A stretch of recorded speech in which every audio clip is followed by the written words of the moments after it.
How are the Chinese youth rising up to counterculture and the traditional ways of doing things? They look at reclaiming their cultural pride through refusing blind traditionalism. They like to define their personal identity that blends family heritage along with global influences. They resist binary thinking, which is black and white thinking. They use cultural memory as inspiration, but not as a consistent constraint to ambition.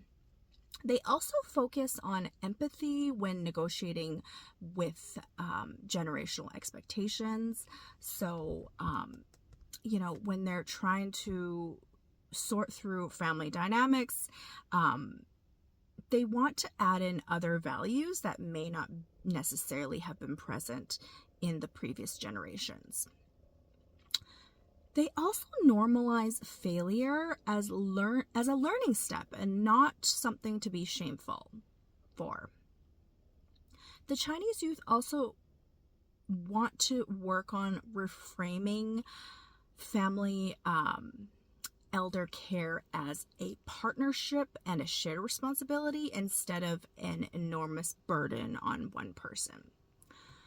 They also want to promote family financial literacy to reduce the need for intergenerational care and support and stress. The youth are also encouraging shared decision making in families over major life decisions that are in the past very much dictated by the elders of a household. They also want to promote remote work models that let people stay in their hometowns.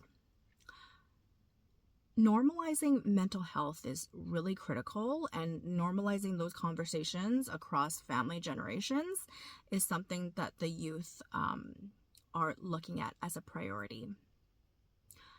Also important to recognize burnout from balancing tradition and modern demands.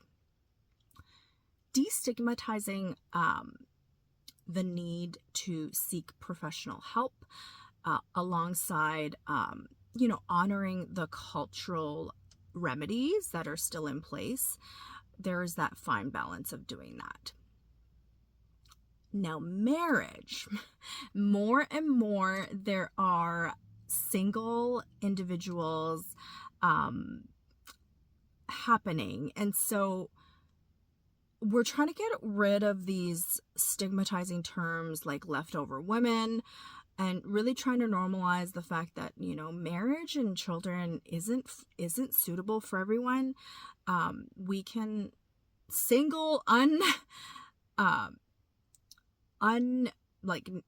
childless people can find a lot of joy in their life, and this might be the right path for certain people. We also look at modern medicine as increasing, but of course there is strong beliefs and strong